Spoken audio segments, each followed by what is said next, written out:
Hello, everyone. It's Shane Kanto, your Wasteland reviewer, here with Alex and Matt. It's the Development Hell podcast. And this week, we're going to start things off as normal and talk about some of the new releases. And then we're going to be getting into our main topic, talking about our favorite actresses, because we don't give female, honestly, a lot of the times we just talk about male directors, male actors, and it's time to show some love. And then we're going to wrap things up with something that we've been doing at least the past couple episodes, and just what's one thing that you've watched recently that you want to tell everybody about. So we're going to get things started. I'm going to run through these pretty quickly. I'm going to keep it to one sentence description. So the biggest movie coming out this weekend is Freaky. And this is from the makers of Happy Death Day, starring Vince Vaughn as a serial killer who gets his consciousness switched with a teenage girl. So, Freaky Friday meets serial killer slasher movie. Alex. Wasteland reviewer, you better send that shit back to development hell. For real. We still need that button, guys. We need the button. Need the button. That was a very emphatic send to development hell. How about you, Matt? No. I remember the trailer from like a while back, and then slowly as the reviews come out, it sort of just like confirmed what I thought it was going to be, which was like, it seems kind of cringy. I don't want to. I don't know. I don't want to. The horror movie version of Freaky Friday. I mean, that's all you need to say to me. I'm just like, nah, not going to work. It's a fun time.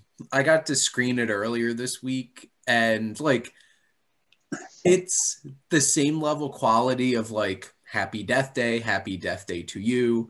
There's silly, fun, dark horror comedies. And like Vince Vaughn's having a lot of fun in the film but the thing is, it would have felt more fresh if Jack Black didn't do it already in Jumanji. Like comedic actor acting like a teenage girl kind of thing. But it was a fun movie. Like if Matt asked me to grade it, which he usually does, I give it a solid B. You saw it. I didn't. So it's not fair for me to say. I'm just saying. Well, Matt even pointed this out. When I first saw the trailer for Happy Death Day, I thought it looked like trash. True. I watched the trailer, and it does not look like, I'm not going to sit down for it, but this is why I don't watch trailers anymore. So the next movie we have is The Climb, which is about two friends who, it starts off, they're on a bike ride up a hill. It's based off of a short film. And one of them admits that he had an affair with the other one's like fiance. And then they reconnect and crazy things ensue. So Alex? Yeah, I'm going to green light that one. It looks like it could be like dark humor, like a torturous ride. But no, I'm going to green light that one. I think that one looks, it's definitely fresh. Mm-hmm. How about you, Matt? Yeah, why not? Why not? Oh, randomly. So yeah, that sounds interesting, I guess. But I wanted to bring up something super long ago. Shane, you once told us to watch a movie called The Wretched on Hulu. Mm-hmm. So like I watched it, loved it. I recommended, I think this week it would be like maybe like the fourth or fifth person that I recommended it to, that I was talking about like, oh, like horror movies. Oh well, there's a really interesting one that came out that like sort of technically kind of made a bunch of money this year because of COVID, but like and being the only option sort of technically, yeah. So I don't know how you can give something even more of a thumbs up, but yeah, The Wretched. Matt jumped to the end of the show where he gives his recommendation of something that he watched. Yeah, edit it out, but not awkwardly. Well, I'm definitely down for I can't wait to see The Climb. I'm pretty sure it's only in theaters right now, so gonna have to wait. Didn't get a screener for that one. Come Away, and this is a fantasy drama about a family who loses one of their sons, and their son, Peter, and daughter, Alice, are dealing with the grief and trying to help the family. And it's a strange adaptation of Peter Pan and Alice in Wonderland at the same time, and starring David Oyelowo and Angelina Jolie as the parents. Alex.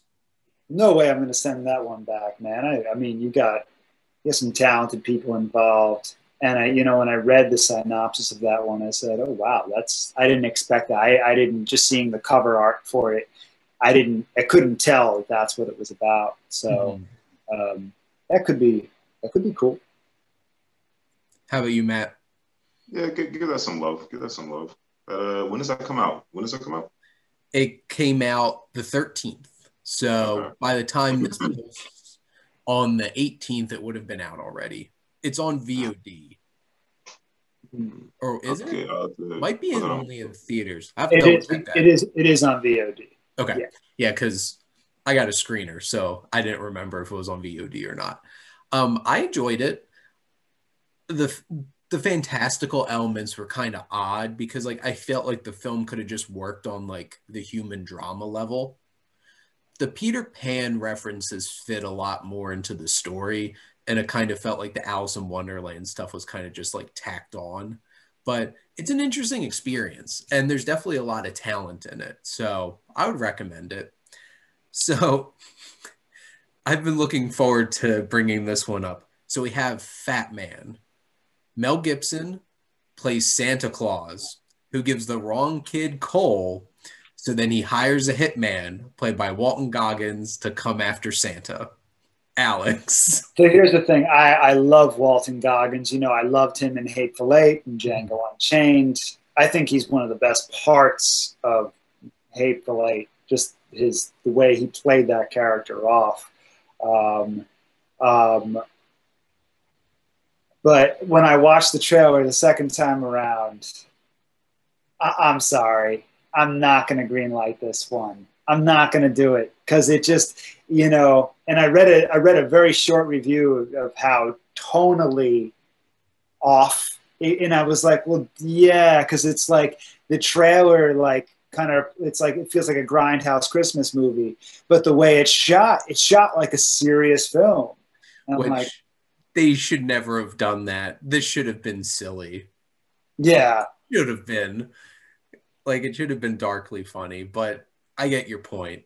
So is that going to development hell? I'm going to send that one back to development hell. Go figure out what type of movie you want to make, unless the trailer, just served me wrong. But yeah. How about you, Matt? Well, I saw a review for this, and the person that saw it, they said that they loved it.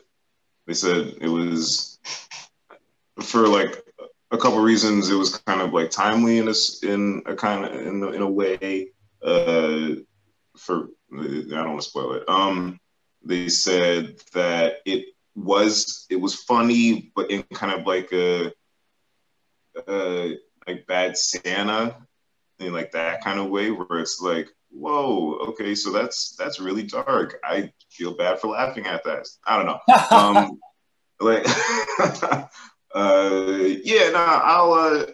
I'll give it a keep it in purgatory for now. Keep it in purgatory for now. Okay. It's got a yellow light. Yeah, exactly, a yellow light. I'm not gonna pay for it, but I'll sit on someone else's couch and I'll watch it. That's exactly how I felt. It's if y'all invited me over and I brought a 6-pack with me, that's the only way I'd want to watch it. I wanted to greenlight this one so bad because I heard about this movie coming out. I'm like, this could be great. And then I saw reviews. I heard that it's way too serious. I'm just like, come on. This should be ridiculous and over the top. But, with the reviews coming out, I'm sending it back at this point. It's just you messed up. Disappointing. So this is a quick one. So new documentary called Fireball, Visitors from Darker Worlds on Apple TV+. Werner Herzog talks about meteors. and how they've influenced different cultures. Why am I laughing? I'm sorry. What? You read that title and you don't expect this to just be some Werner Herzog film, him talking about the history of meteors. Sounds like it's gonna be like a Hot Wheels, a documentary on the Hot Wheels craze of the late '80s, early '90s. Fireballs, you know. I don't know. I mean, oh man, oh no, I'm gonna give that one. I'm gonna say Yellow Light because that sounds like if I sat down and actually watched it, I'd really be interested in it, really be intrigued by it. But just that description alone, it's like, oh no, oh no, Yellow Light. How about you? I don't know if his voice is like, I don't know if listening to his interesting voice is enough for me to sit down and watch the movie. Yeah, not develop. I don't want to send it to development hell, as in like, damn, that's a bad idea. But I want to send it to like, whatever is the opposite of my Amazon shopping cart. So just like, I don't know, in somewhere space out there. Can either of you give a good impression of Herzog? During this documentary, we're going to be talking I knew one of you could. the history of meteors and what they have done to our planet. It sounds like a combination of Iger and John Malkovich. Shane, it's pretty good. It's pretty good. Yeah. Make him sound angry. Make him angry about something. I don't know. Someone stepped on his foot, or someone cut him off in traffic. I don't know. I'm trying to think if I've ever heard Werner Herzog angry, but he was angry at Tom Clancy. Not Tom Clancy, whatever the Tom Cruise movie was when he cut off that guy's finger. He didn't even really sound that angry in Jack Reacher either. Jack Reacher, there we go. Yeah. Like, my name is the Sec. I was a prisoner in the Gulag. In the Gulag. My own fingers before they could be taken by gangrene. I am a survivor. And I'm just like, damn, Werner Herzog's in a whole different movie than this movie. Now, we got Netflix's new Christmas musical, Jingle Jangle. And it's starring Forrest Whitaker, Keegan-Michael Key.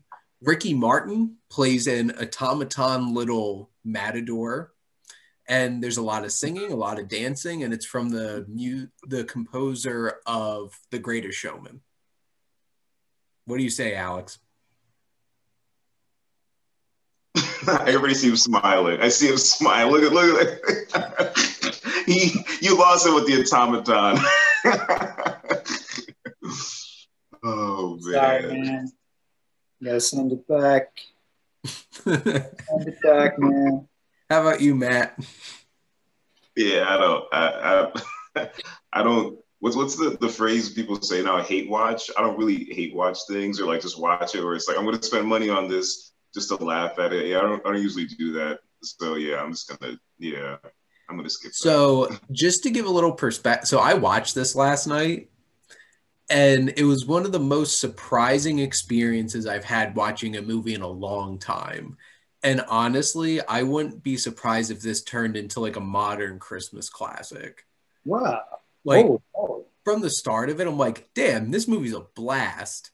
And there's so much energy, and the set design, the costumes, the special effects are incredible for a Netflix original movie. I'm just like, they put a lot of effort into this, and everybody's game. Keegan-Michael Key, when his character gets introduced, he's basically like a Wizard of Oz type inventor who's basically a charlatan, but like all dressed up, and like he's even dressed in emerald. And like the musical numbers are so much fun. I'm just like, I had no expectations of liking this movie at all. I would have been with all of you if I hadn't watched this already. I'm like, I'll watch this because I watch everything, but like, it was a lot of fun. And I definitely think that a lot of families will have a lot of fun this Christmas watching that movie. So, and it's on Netflix. So most people have access to it, some shape or form. True. So we got, this is coming out in limited theatrical release this weekend, but is coming out on Netflix in December, and it's Mank, David Fincher's new film about Herman Mankiewicz, the writer of Citizen Kane, and this man's vices during the 90 days that it took him to write the screenplay for Citizen Kane. Wow. So Fincher, Gary Oldman, what do you say, Alex? I've never seen Citizen Kane, which is crazy. But this would be a good, for me, I got to green light it just as an individual, because this will be a nice little, like, here's now I'll have a reason, like, after I watch this, I want to watch Citizen Kane. Awesome. How about you, Matt? Yeah, so I've seen Citizen Kane. I didn't really like it. Actually, there's a funny Cracked.com article where, like, if you watch Citizen Kane, like, I think, like, everyone's like praising the movie, and like Orson Welles or somebody, I don't know, whatever.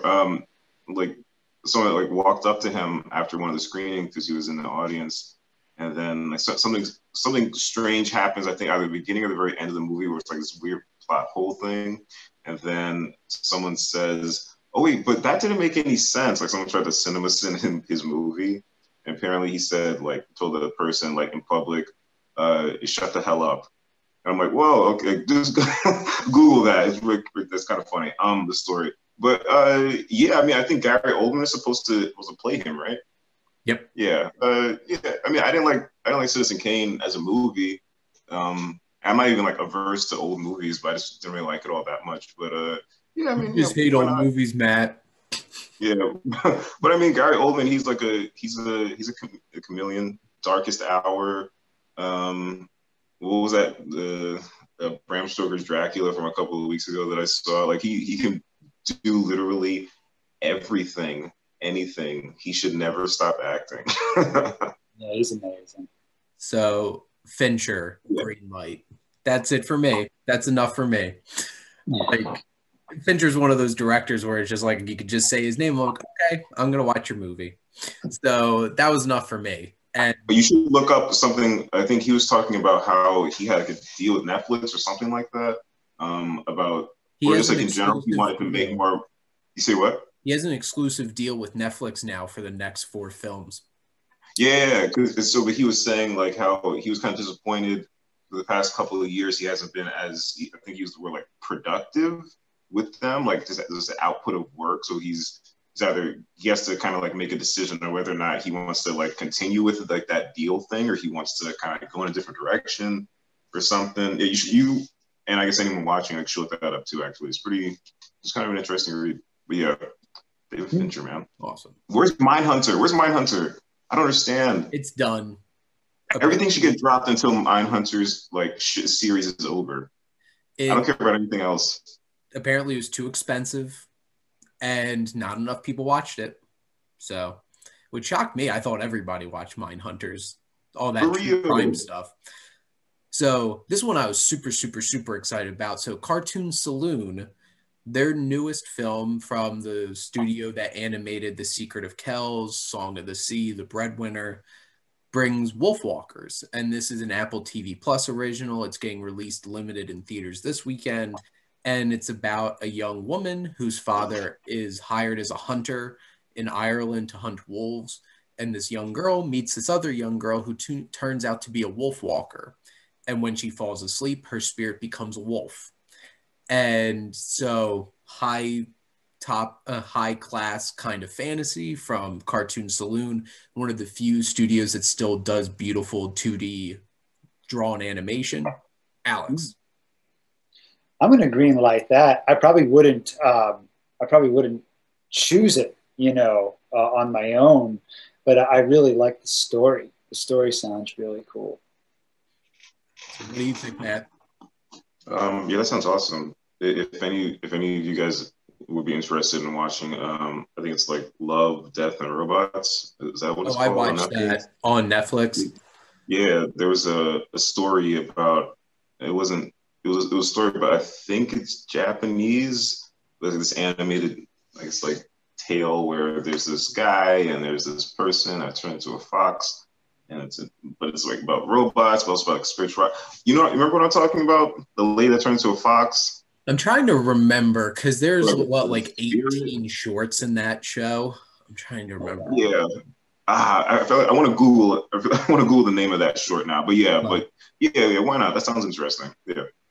So I got to screen this, and no lie, this is now my number one film of the year for me personally. Whoa.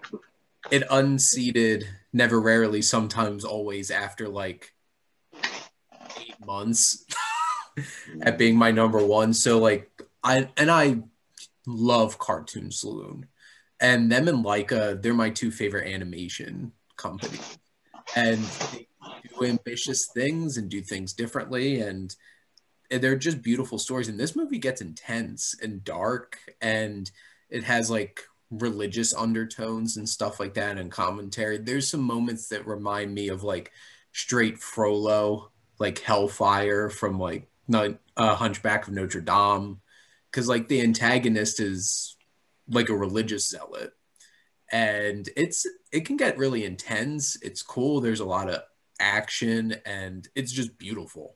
I was just like in awe watching this last weekend.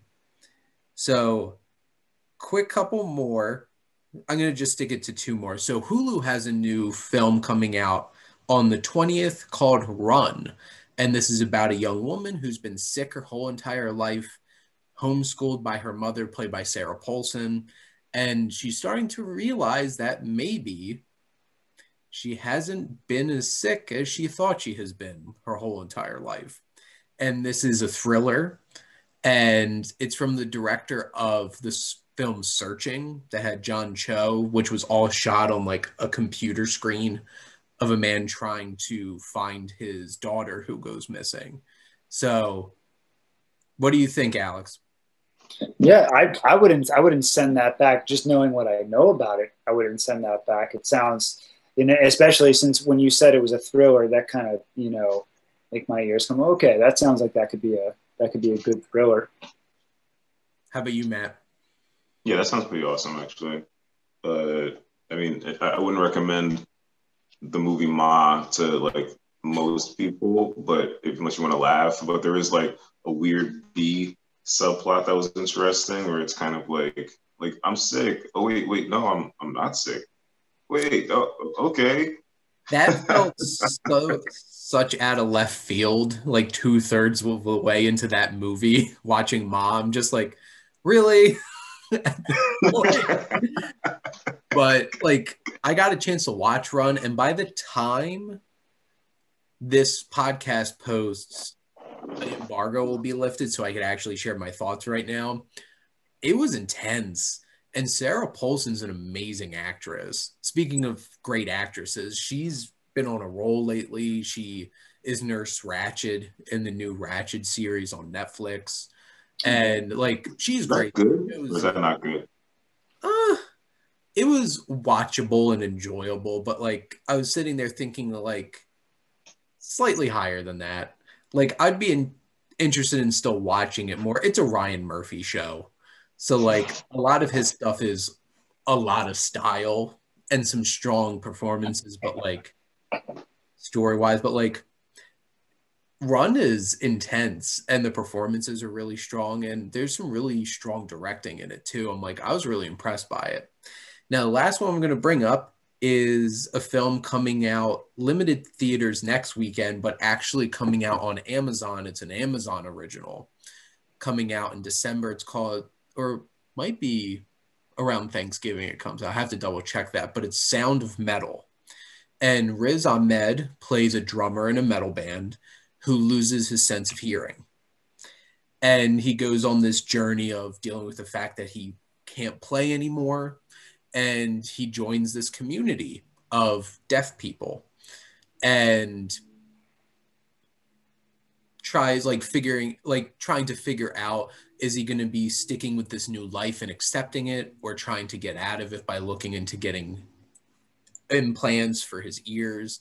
So, Alex. Yeah, I got a green light that. That's got some of my name written on it. So yeah, definitely got a green light that. Makes me think of a couple. It makes me think of a character that one of the Safdie brothers played in Good Time. So I don't know why, because I'm not even sure if he was deaf, but it just made me think of him for some reason. But I also have been in metal bands when I was younger, and it was more recently in a rock band. So hell yeah, Greenlight. How about you, Matt? Yeah, that sounds pretty awesome, actually. I like an idea for a movie where it's kind of like, where it's like, damn, that's a really awesome idea for a story. Which then the subtitle of that sentence is, damn, why didn't I think of that? But yeah, no, thumbs up. I can't talk about it yet, but I did get to screen it, and it's definitely worth checking out. Cool. What's the production company that you got it from? Amazon. Gotcha.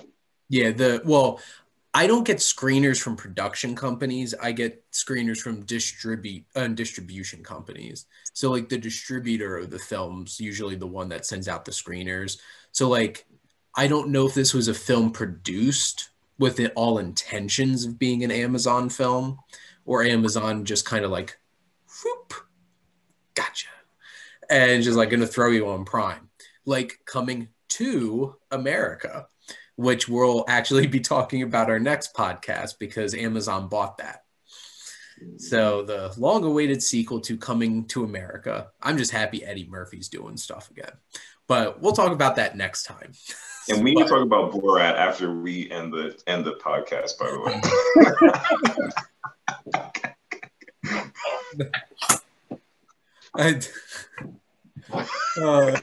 I don't know if we want to get into it now, but the three of us had to talk about Borat because that was like, whoa. We haven't even talked about it. I haven't talked to you guys about it. Michael Penis, will you accept this gift? He is such ladies' man. They won't even let him be in room alone with women. Oh, man. That movie was so messed up. And then the cameo at the very end, which I'm not going to say, but wow. I can't believe some of the stuff that happened in that movie.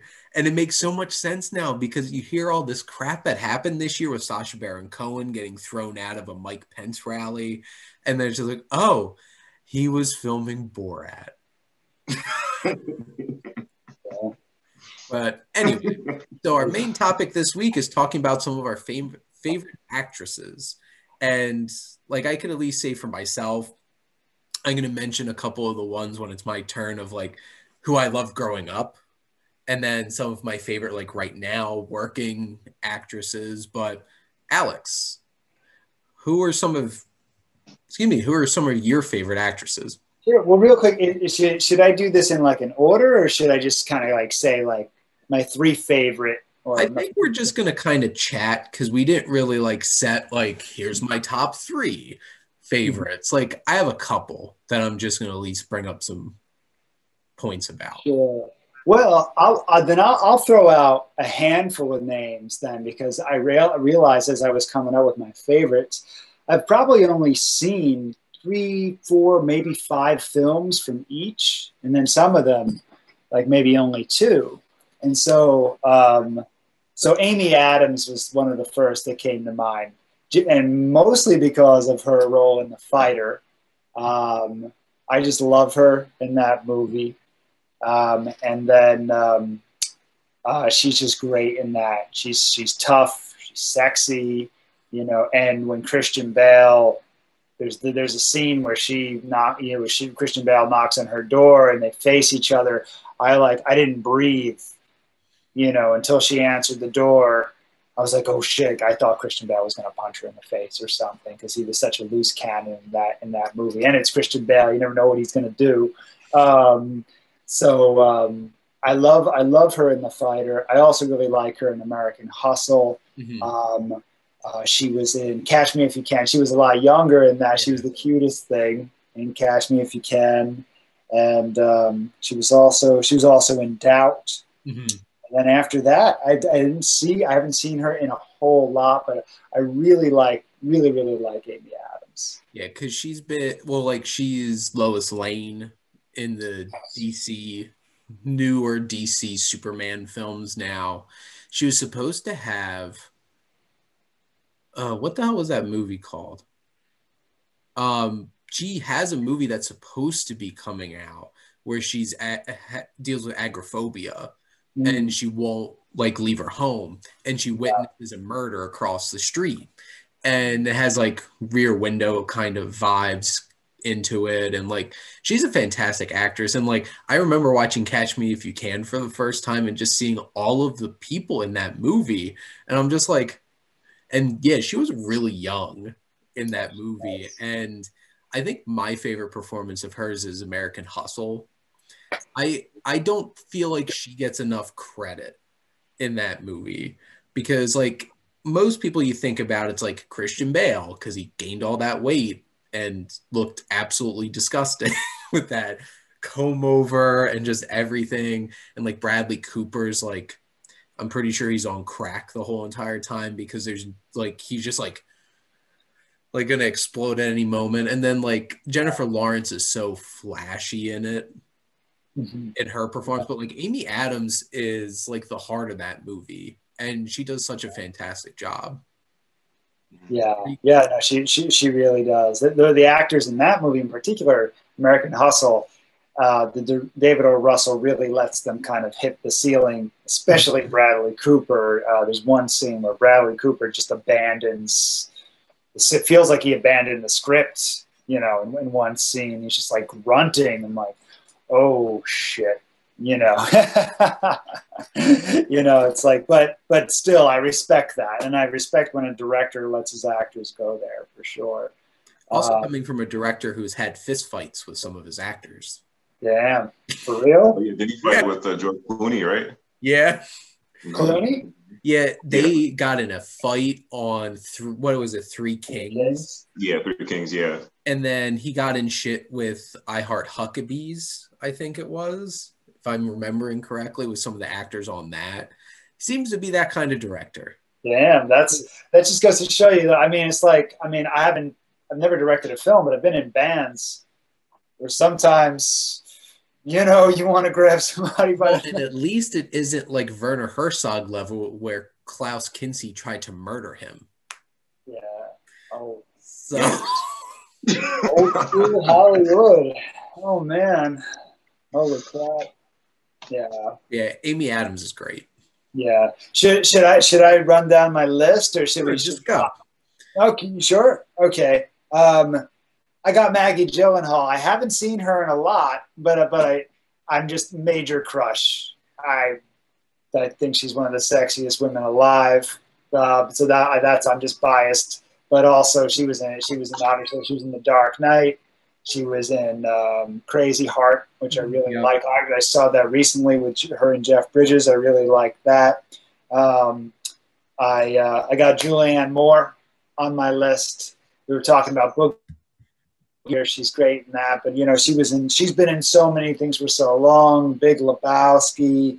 The Kids Are All Right, which was really great. That was a great movie. And yeah, The Kids Are All Right. Yeah, with her and Annette Bening. Mm-hmm. And then she elevates Don John. I don't know if you guys ever saw Don John. She really like elevates that movie a lot. Movie when she runs her fingers through Joseph Gordon-Levitt's hair. Like, that's the movie for me. Like, that's what we were waiting for, was that authenticity. We're waiting for Tony Danza to be like the most stereotypical Italian father in all movies. Like, Johnny, what are you doing? You upsetting your mother? Yeah, and unfortunately, that's a little too accurate. I'm not talking about Italian, not just Italians, and but it's a little too accurate, unfortunately. And then I've also got who else I got here? I had to put J-Law on there. She did some great stuff in the early 2010 period. She did some good stuff. And then Natalie Portman, she's done some great stuff here and there, between the Professional, Black Swan, and even Garden State, so she's She was in a film called Vox Lux, which like I wasn't the hugest fan of Vox Lux as a whole, but she killed it. She's and like the movie Jackie about Jackie Kennedy, she was fantastic. And Yeah. that is Jackie Kennedy. And like Natalie Portman's a fantastic actress, and it's a shame that like a lot of people just know her as Padme from Star Wars, and she's like, you died because you were sad. And like the prequels weren't known for their acting. Many of them look like a bunch of pieces of wood. Yeah. You know, like how can you make Samuel L. Jackson feel like he has no charisma? Yeah. Yeah, I know. Do the Sith Lord thing, Shane. Come, you know you want to. Do the Sith Lord. Lord? Like, that was like the only moment in any of those movies where Samuel L. Jackson's like, screw you, George Lucas, I'm going to do my thing. And the way he delivered that line, I'm like, there he is. That's the Samuel L. Jackson we wanted. And we haven't gotten for the past like 2.5 movies. But yeah, like Natalie Portman's such a great actress. She's great. Oh yeah, absolutely. All right, so Matt, who are some of your favorite actresses? Oh man! All right, let me see. So I put Charlize Theron on here. She has been acting for so long, and not just movies, but like in TV. Like if anybody has either seen Arrested Development or is interested in it, please watch it, because if you keep watching over time, you'll meet up with her and Mr. F, and it's just so funny. She's just such a great actress, and like you can tell it's not just like she's okay. Like, get Charlize in here. She's we need someone to to like fight people, but she can also like feel it, because she can kick the hell out of anybody. If you what is it, Atomic Blonde? Like that movie, Fury Road, kind of uneven, but that movie she is awesome in that movie. She's fierce and scary, and she like commands a room. But then she's also like in the quiet moments where you have to sort of like emote or just stare at, like when she's like looking at herself in a mirror, or like at the camera, or she's like, or even staring down someone. Like she's been famous for a very long time for multiple reasons. She's a real deal. Thumbs up to her. Emma Stone, she's awesome. If anybody even like thinks like, Emma Stone, really? Just literally just type into YouTube Birdman Emma Stone monologue, and you'll be like, oh crap, okay, like that's how you act. Keith Blanchett, I'm kind of biased for her because anybody that's a guest star on The Simpsons, I love you.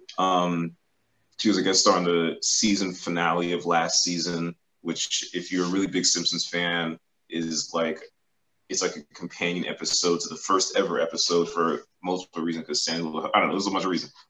She's awesome. Probably one of my, I guess, if we were to do like another top 10 movies, I forget if I put Blue Jasmine on my top 10 of all time, but she's amazing in that movie. Like I've watched that movie several times and I never get enough of it.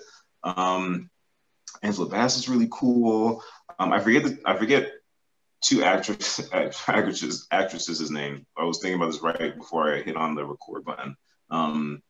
There was the actress who was in Crouching Tiger, Hidden Dragon, and then also in the movie what is it? The Crazy Rich Asians. What? The mom character. Is it Michelle Yeoh? Is that I think. Yeah, can you Google it for me, please? It was her. And then also, if you can Google the lady that was in House of Flying Daggers. Yeah, I forget. I think she's also in Memoirs of a Geisha. I don't know where she went, but she's also fantastic. Ji Zhang. Say what? From House of Flying Daggers. She was also in Crouching Tiger, Hidden Dragon. Oh yeah, so I guess she was younger. Okay, yeah. She was in Godzilla King. Yeah. I forgot if she was in that. She was like such a small role in that. She barely talked. Sally Field is really cool. Like super cool actually. I feel like I always mess up this next person's name. Helena Bonham. Okay, yeah. Fantastic. I was my 20 was it? Yeah, it was 2020 goal in the beginning of the year was okay. I'm going to finish all the Harry Potter books because I feel like I'm like the last person at a party that's already ended because of J.K. Rowling's weird tweets, but whatever with that. But I wanted to. They're still making the movies. They fired Johnny Depp, but still have woman choker Ezra Miller on there, and then transphobic J.K. Rowling writing them. So yeah, like I don't that should be like a whole nother conversation. But I guess we'll talk about that also after we hit the record button again. But to turn it off. But like. I remember reading the books and in Deathly Hallows, that scene where I think Hermione is pretending to be Bellatrix and she's in she's like walking inside of the bank. And it's interesting you watch them. Did you say what? Said Gringotts. Yeah, Gringotts, there we go. And when you watch the movie, like it's interesting because like Helena is not only having to play a character, but she's having to play a character who's playing a character because she has to play as if she's not exactly who she is, but then also like still be within the character that there's like multiple layers of awesomeness. All these people are fantastic actors, and I think I hope none of them stop acting. Maybe Sally Field, look, I think she's in her 70s. But besides that, everyone should still continue to act. with Helena Bonham Carter, I think it's it rolls off my tongue. Helena Bonham Carter. I say that 10 times fast. She's gonna watch this video and she's gonna cancel us on her Twitter. These jerks messed up my name. Twitter. It was called Gringotts. That's the name of the film. No, Gringotts is the bank in Harry Potter. Oh, okay. Trust me, I grew up on Harry Potter a lot, so. Yeah, I think Shane read like the first 2 books and then watched the rest of the movies, right, Shane?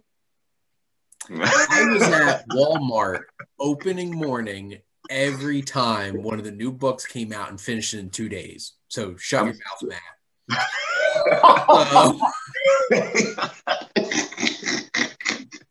Death Eater over here.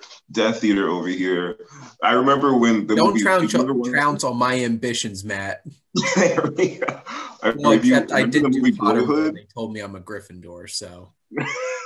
You remember the movie Boyhood, where the main character, like the little boy, and I think Patricia Arquette are like they're getting they're in line at like a release party. I remember watching the movie when Boyhood came out, and I was like, damn it, I really wish I was one of those kids that like was a part of that. Like I just didn't really think about Harry Potter until like I was an adult. It's kind of sad. But yeah, I like all those people. There's probably a bunch more I'm probably missing, but yeah. You guys are you're a bunch of dorks. You guys nerds. I am. I can do 6 push-ups. So, whoa. Let me put this away before somebody gets hurt. You got to put it away now. Do it now.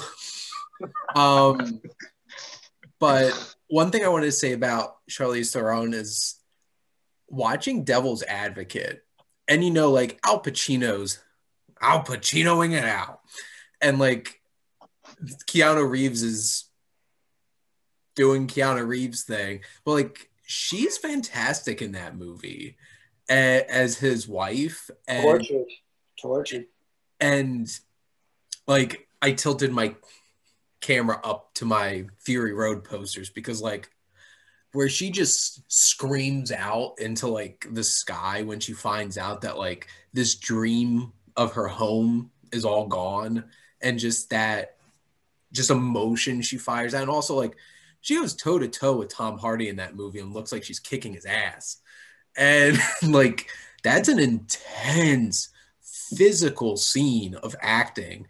And like most people know Tom Hardy is like a really intense actor, and she goes toe to toe with him, like her screaming in his face and she's all bloodied and stuff. I'm just like, yo. And this is why a bunch of men's rights people are like, they made this about women, boo. Because like she stole the show. I And love those people. I love those people so much because like they're so wrong. You ruined Star Wars. No, no one ruined Star Wars. Besides Disney, no one ruined Star Wars except for you. No. And Disney. Matt and I have very different opinions on who ruined Star Wars. I know who ruined Star Wars. Star Wars fans ruined Star Wars. But I'm going to leave it at that. Robert Bly said it best. He said that there really is, maybe there are more today, but there aren't men's groups as much as there are just groups of worrying men, or groups of worrisome men. So I think that those groups of men are a little misguided in their thinking. It's obviously the opposite. Those women are being suppressed. Those women are being, pushed down, and it's about a megalomaniac, having all of his needs and wants served in life. And there's only one man that they get to do the right thing for this group of women to actually help the people who are most in need. So I think that those men, they got it wrong. Well, and my biggest thing with Fury Road is, like, besides the first Mad Max movie, if you've ever watched a Mad Max movie, he's not the one with an arc in it. Really. Right. Like, there's a group of people who are struggling and need help, and he just so happens to be there. Right. Like, that's how Mad Max movies go. So don't get mad at Fury Road for doing exactly what the Road Warrior and Thunderdome did. Yeah. So, but anyway, that's not the point of our conversation today. But you said, Alex, that was deep. I like that. I like that. I saw on Reddit when someone posted like a comment. I forget, someone was doing something like dumb online, and someone commented under, and they said, "I wonder how many people have issues that it's like their like destructive personalities and outlooks and what they say. I wonder if that is the reason why they have like an experience that they kind of like live through. It's not anyone else's fault. Maybe it's them outputting that stuff and then receiving it back. So that's what they're like always surrounded by. So they're pissed off, but it's really, they're just kind of like, they're like getting pissed off at something that they're doing to themselves. Yeah. So yeah, I don't know. That's interesting. Yeah, yeah, and that language. Watch Fury Road. Don't get pissed. Just watch Fury Road. Have a bag of popcorn. Relax. Don't relax. Sit down and let this movie like shake you to the core. Cause and then make a Tinder account and smile. Like relax. It's okay. It's okay.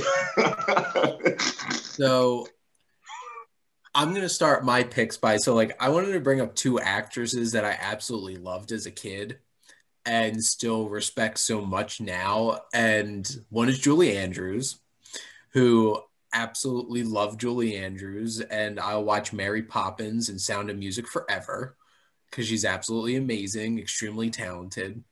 And she was my favorite actress as a kid, like watching Mary Poppins and Sound of Music, and she can act, she can sing, and also Angela Lansbury. And it's kind of crazy now looking back because I know more of her career than just Murder, She Wrote and Bedknobs and Broomsticks and Beauty and the Beast, because that's what it was as a kid. I watched Bedknobs and Broomsticks a lot. I know I talked about that during our childhood films video. And then Murder, She Wrote. Watched it all the time with my mom and my grandmom. So, but she was the original Mrs. Lovitz in Sweeney Todd. And she was amazing. And then watching the Tim Burton movie being like, sorry, Helena Bonham Carter's Angela Lansbury. But I love them as a kid. But like sitting now, we're in a very interesting time for actresses because like there's still Streep, and literally everything that she's in, she kills it and gets nominated for, basically. And you have actresses like Amy Adams and Julianne Moore who pop up in movies and just kill it every time, and they're fantastic. And then you have some new young actresses that are really making a name for themselves. And my favorite actress right now is Saoirse Ronan. Love, love, love Saoirse Ronan. And with like, I remember watching Brooklyn for the first time and absolutely falling in love with that movie and falling in love with Saoirse Ronan as an actress, because it's one of those, it's a very traditional kind of film. It's not very flashy, but it's a beautiful film centered around a beautiful, heartfelt, endearing, and relatable performance. And you care for her every step of the way. And then you have Saoirse Ronan in films like Lady Bird, where it's such a very different role. She's so rambunctious and has like big ideas of who she wants to be and trying to find herself. Even in Mary, Queen of Scots, Saoirse Ronan was fantastic, even though like that movie was a huge disappointment, because not only was she in that, but the other actress I really wanted to talk about too, Margot Robbie, was also in that movie. And when she was in Wolf of Wall Street, I think she surprised the heck out of everyone, because I didn't know who she was going into that movie, and she stole every scene she was in. And then I, Tanya, she was a force in that. And like, I love her as Harley Quinn. You can say what you want about adaptation of the character or whatever. She kills it. You can say whatever you want about Suicide Squad, the movie, which you could say a lot about Suicide Squad, the movie. But she was fantastic. She just stole every scene in that. And her and Will Smith are just both killing it in that movie, despite the fact that that movie is a hot mess. And like, even just thinking of, so like, those are my two favorite actresses right now. And they're at that level where it's like, I want to see anything that they're in. And go ahead, Alex. No, I just wanted to cut you off because I know you were talking about Saoirse Ronan. You might have talked about it last time. It helped me pronounce it. Is it called Ammonite or Ammonite or? It's Ammonite, and Ammonite. I didn't wind up getting a screener, and I think it comes out on VOD though on the 17th. Oh, cool! Soon, in the coming week, so I can't wait, because that's got Saoirse Ronan, and it's also got Kate Winslet, who is also an amazing actor, amazing actress. So that's one to look out for. Yeah, and I was actually about to mention Kate Winslet because she's such a great actress, and it's so interesting, her and her amazing relationship with Leo and how much they love each other unconditionally. And when they each won their Oscars, like the other one's sitting there like in glee in their seats when that happened. And she's one of those actresses that everything she's in, she just kills it. Like, even if it's like a smaller supporting role in Steve Jobs, where she acted against Michael Fassbender. Love that movie. I really like the movie The Reader. I know a lot of people are like Oscar bait, which, yeah, it kind of is. But like, she was great in it. The film Iris, she was great in Eternal Sunshine of the Spotless Mind. She just is such a fantastic actress. And there's a lot of there's becoming more and more actresses that really are making a name for themselves. And like, I know you brought up Jennifer Lawrence, and she was huge in the early 2000s. And I don't know if it was like people's souring opinion of her as like a person has made her like go away a bit, or if it was like I'm sorry, she was bad. straight bad in some of the X-Men films. And I think it's 100% because she didn't want to be Mystique. Like, she didn't want to be there. And she just half-assed it. And it was really a shame because she's a really talented actress. And I know a lot of people have a lot of feelings about the movie Passengers with her and Chris Pratt. But, like, I enjoy that film. And Matt doesn't like it. But, and it's interesting because there's another actress that I'm a huge fan of that for some reason a lot of people don't like her is Anne Hathaway. Okay. I think she's a really talented actress, but for some reason a lot of people just don't like her. And like if she pops up in a film, she goes all in, and I think she has a lot of charisma. I think she has a lot of talent, and I enjoy her in things like she even in like Witches. She went all in, crazy over top performance. And what was the movie that she got nominated for an Oscar for like a bunch of years ago when we were in college? And I were in high school even. Well, she won an Oscar for Les Mis. She won? No, like even before that. It was when she was was that for Rachel getting married? I think yeah. There we go. Yeah. And she was having like a substance issue. And she was kind of like going to like a wedding later. Yeah. Fantastic movie. Yeah. And she is a fantastic actress. And like, I'm pulling up like the nominees for like best actress just to get some reference to just throw some other names out there. But like, who is it? You can also find them if you're on the list. Can you find the actress that was in Fences opposite Denzel Washington? Wasn't like Viola Davis? There we go. She's a great actress. Like, between she was great in like one scene in Doubt. She was great in Fences. Oh, that was her in Doubt. Yeah, and Widows. Matt and I saw Widows together. How is Widows? Because I heard mixed reviews. Great.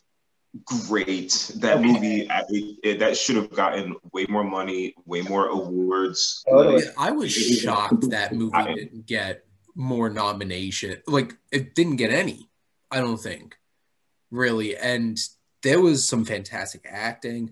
Like, I'm looking like at some of the recent nominees. Like, I know Renee Zellweger won Best Actress for 2019, but like Scarlett Johansson really in 2019. And like the movie Her is fantastic. I know it probably scares you, Shay, because you hate robots, but like you hate robots so much. That movie like tear up. Like, that was great. It's an amazing film. It does its job. Frances McDormand. Three Billboards. Oh my God, Frances McDormand is awesome. Yeah. And she has Nomadland coming out this year that like she's getting tons of Oscar buzz for that as well. It's going to be a weird Oscar year. But like, it's interesting. Like, I'm looking back at like nominations for Best Actress and just so much Streep. But they're like the few actresses like, and like, there's more actors that like, if I see them in a movie, I'm like, I definitely want to see that. But like, every time, and like, I forgot to mention Little Women for Saoirse Ronan being in that too. And like Florence Pugh, who is in Little Women and Midsommar and is going to be in Black Widow. She's a fantastic young actress too.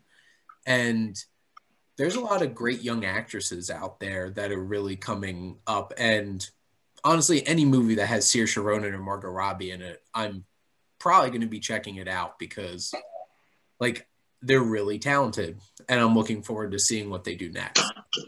But that's a really great point. This is a lot of names. I can't believe I forgot about Frances McDormand, but there's so many great actresses out there. And I think that, one of the things you mentioned earlier, Shane, in the video is like, how come I like, knowing myself and knowing you guys, I don't feel like we talk about male actors more than female actors, because I know, and I think you would agree, that ultimately the director producing team, writing team has such a great impact on like why I choose a film, you know? And that's an interesting point too, because I don't know if we talk as much about the actors in movies as much as like who's making them, right?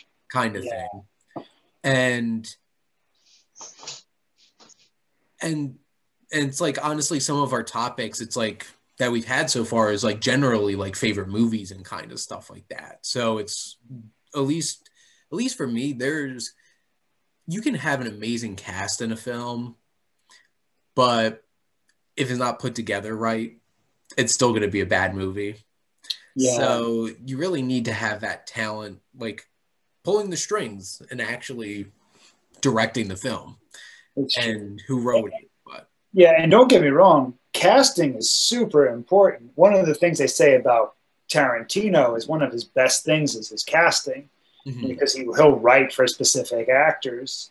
And you do need to find it all matters. You know, all these different pieces that come into play in making the movie, it all makes a difference. You know, the story of, this is male actor, not female, but Eric Stoltz being cast as the Michael J. Fox character in Back to the Future. And then I think Robert Zemeckis was like, this isn't going to work, poor Eric Stoltz,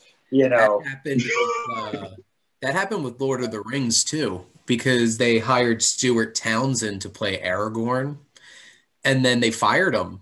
Wow. And then brought in Viggo Mortensen. Which he fit like a glove, Yep. I mean, why did they fire him?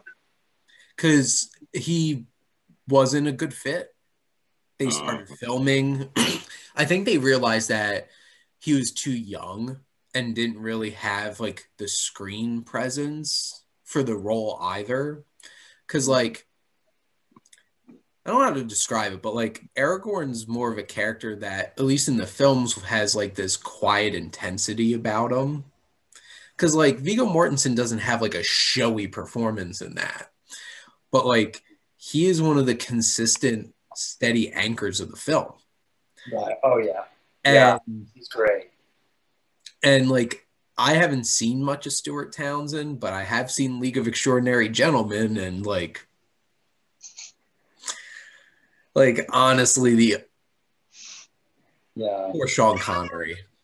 That's why it's so difficult. I mean, oh my God, getting into that business, man, as a performer is so difficult, because it's like you kind of want to get typecast, but then you want to break away from that. Like Matthew McConaughey, like he was obviously typecast as the laid-back surfer dude that everybody wants to screw, right? I mean, you couldn't ask for a better thing to get typecast as in Hollywood of all places, And then he was like, I don't want to be that anymore. And he had to actually turn down millions of dollars, and like change that, It's very difficult to be a performer and then continue to be successful, in that industry. And, but I think that the thing is, we can see great performances, in not so great movies. And we can see,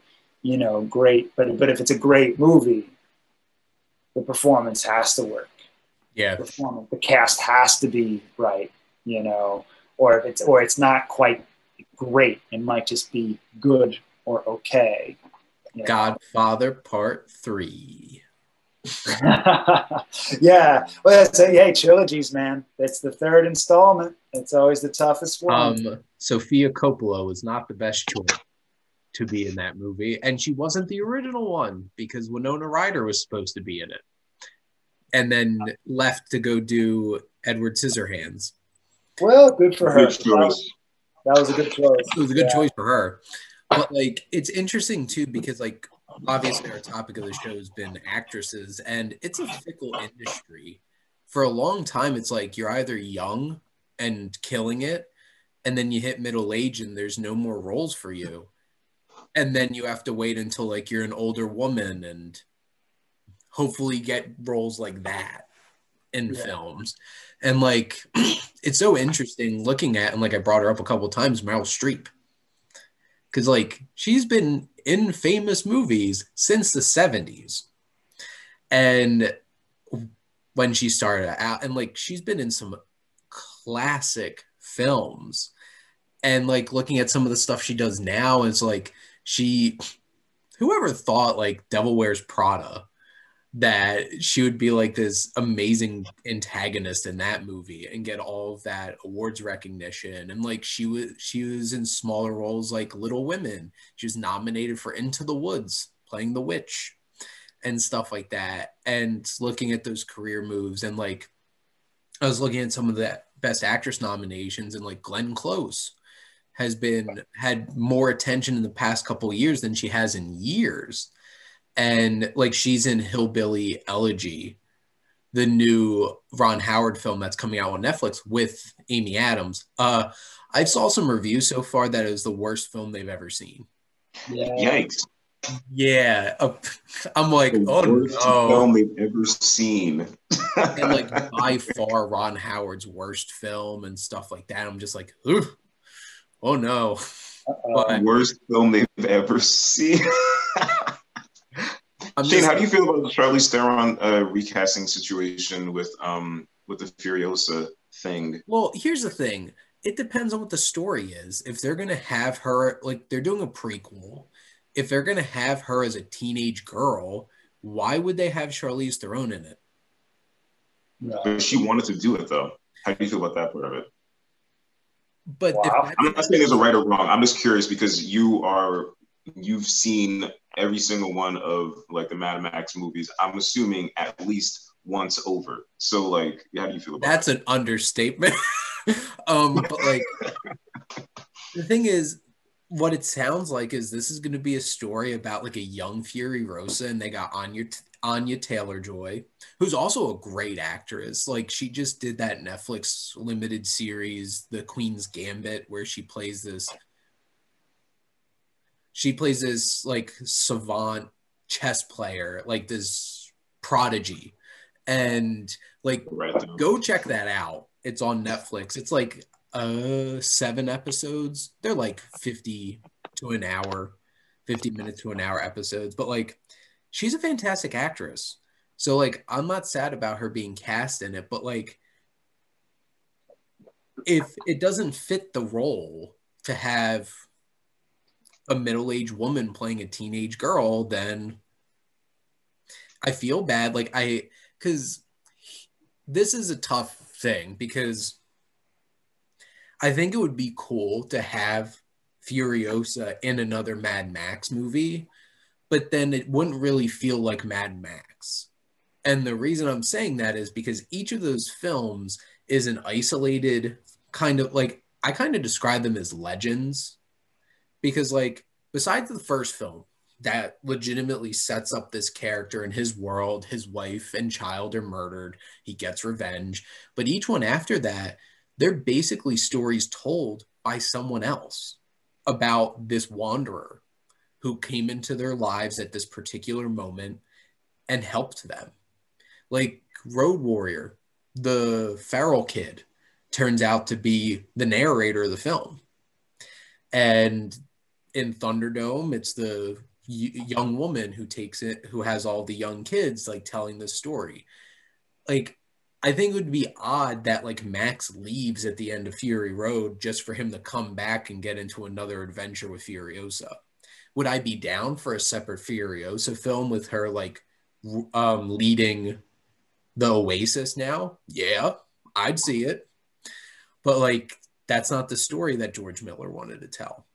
So I'm like, maybe they'll do a spinoff. They could do a spinoff, you know. I don't know. And that's the thing too, because there's a lot of uncertainty about these films being made, because he was having a huge fight with Warner Brothers over him not getting his money for the film for Fury Road. So I don't know. Like the budget was too small for his. Well, no, they didn't pay him all of his money that he was owed.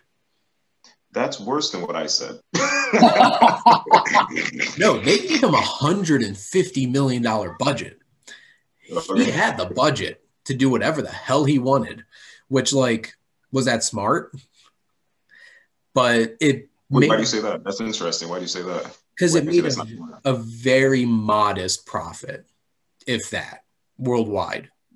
Because it's a crazy out of this world rated R movie. Not many rated R films turn out like Joker and somehow make $1 billion. Because I think people forget Fury Road maybe made $300-400 million worldwide, which on a $150 million budget is not a great profit. Right. So, like, I'm even surprised Warner Brothers is going to go and make another one of the movies, to be honest. Or I shouldn't be, because then they made Blade Runner 2049, which didn't make a profit. Because I think they're not exactly the smartest when it comes to giving their money out to people. But it's got a cult following. And I mean, I don't know, do they do action figures? Do they do merchandise and stuff like that for Mad Max? That's a good question. They will now. See, that's a good question. I don't know. I don't work at Warner Brothers, but the point, like, not yet.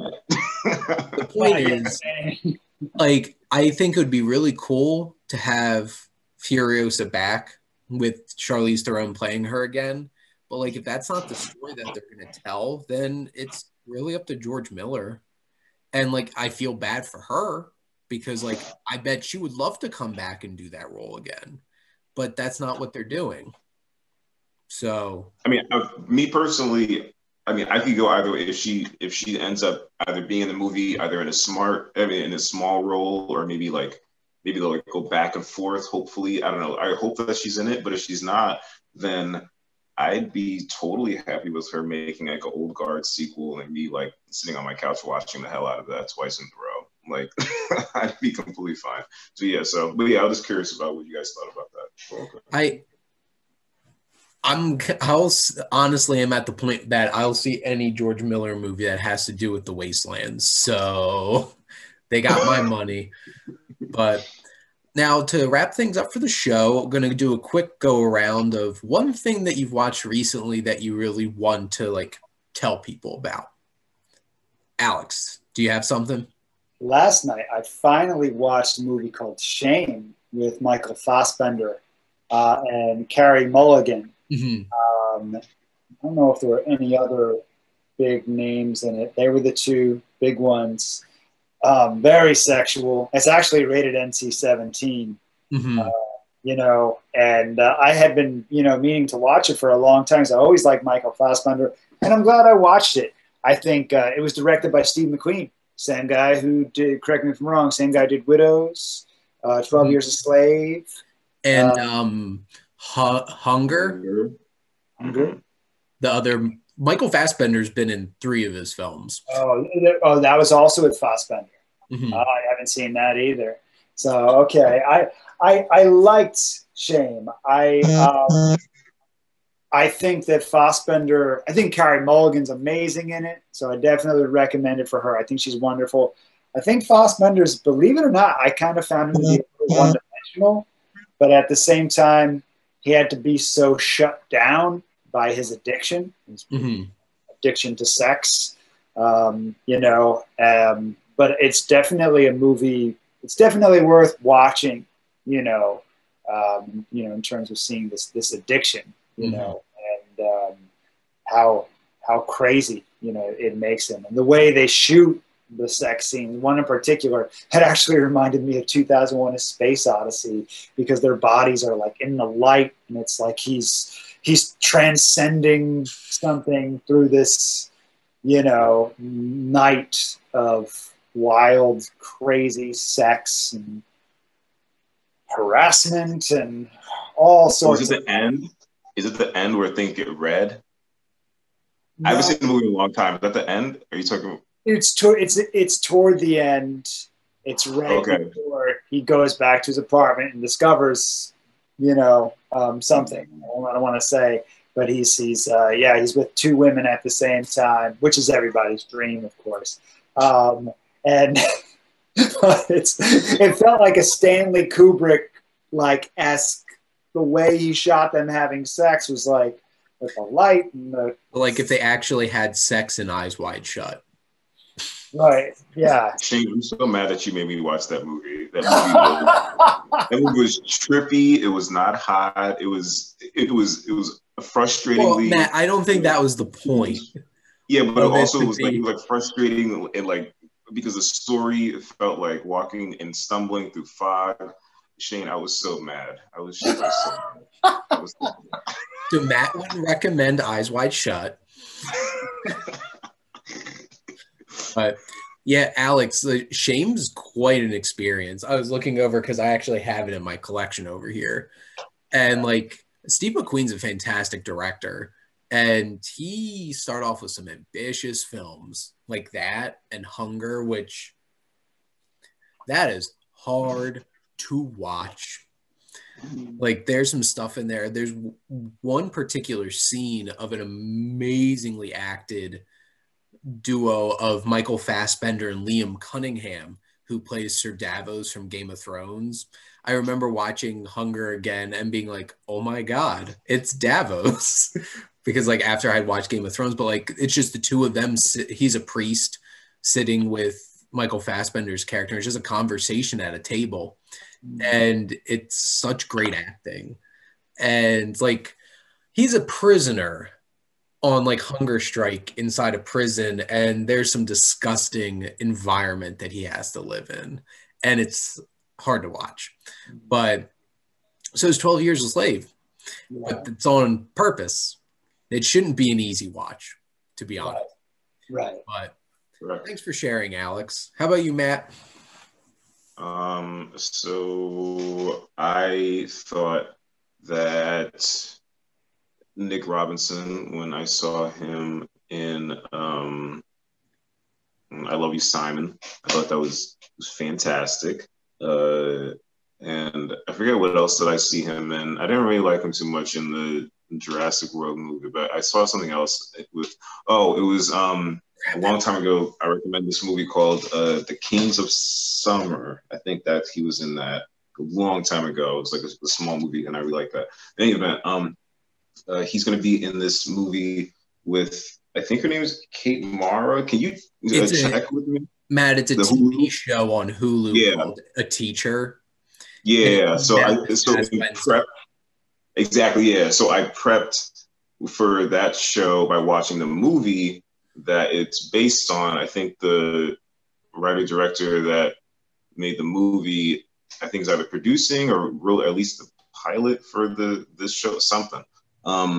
So if you're okay with watching like some stuff, like some pretty hard material to sort of like swallow and get through, it was actually some pretty interesting acting. And I thought that I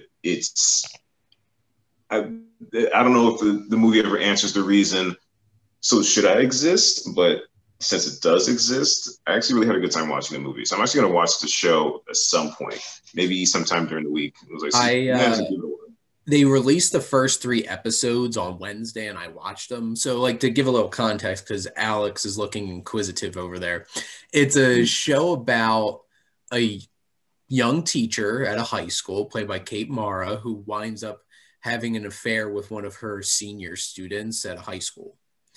And Kate Mara is the teacher, and Nick Robinson's the student.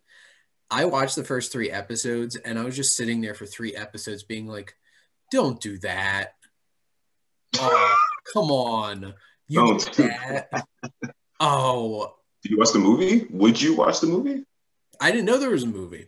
I just assumed that this was based off of like all the uncomfortable number of cases that this actually happens of like teachers having affairs with their students. But like I was sitting there like, this teacher's so stupid. Why would you do that? Why would you do that? You're way too horny. You shouldn't be doing this with like a thing. And the thing is like, I don't know if it's at the very beginning of his senior year. So like, I think he might be 17, but like, obviously Nick Robinson's not 17. So like, it's weird. It's uncomfortable to watch. And I'm going to keep watching it because like, I already watched the first 3 episodes of it, but a lot of it's just like, see, you had so many places you could have like shut this down, but nope, you keep going. So I was kind of frustrating watching it. Yeah, I mean, and I guess so. I want to see something also because I'm trying to get my money's worth with Hulu, and I was like, why not? But but then I feel like I've seen, even when I was in high school, like I used to watch some pretty messed up stuff. Like there's a movie called Video. This is super random, but Videodrome, which I recommend if you can take blood and violence. I've seen like some pretty weird, messed up movies. So in the scheme of things, I feel like people forget that like the 60s, 70s, 80s, and 90s, they had some movies that were like, whoa, okay, you went there. Like it's not just like the 2000s or the 2010s or like, I don't know, like things are getting crazy just because Suspiria came out. Like, no, there's been a lot of crazy stuff that's happened that if you dig into it. I'm not saying that. Really interesting, actually. Not that you're saying that, but like, yeah, just like in general, like some interesting stuff out there. I'm interested to hear what you say after you start watching it, because like, from like a writing perspective, it seems pretty like bland. A little bit, and just like, of course that's gonna happen. Of course you would accept a friend request on social media when you really shouldn't be accepting friend requests from your student. No, you shouldn't drive this kid home after he was very visibly high with his friends at a restaurant that you just happened to be at. No, you shouldn't be doing that. I'm just like, and like I get like she's a lonely housewife because like she doesn't have a great relationship with her husband, so she starts fantasizing about her student and then does dumb stuff. But Alex, what were you gonna say? I'm sorry. Was the film the same? It's called A Teacher. Is the same name? A Teacher? I don't know. Yeah, it's on Hulu right now. Yeah. Same name. Interesting. Wow. But so for my suggestion, I'm more suggesting something out there for all of my viewers and for both of you, if you guys would be interested in this. So there's an Instagram page that I follow called Magic of Film. And he did that whole entire like top 100 list of the greatest films of all time that people put in notes and stuff like that.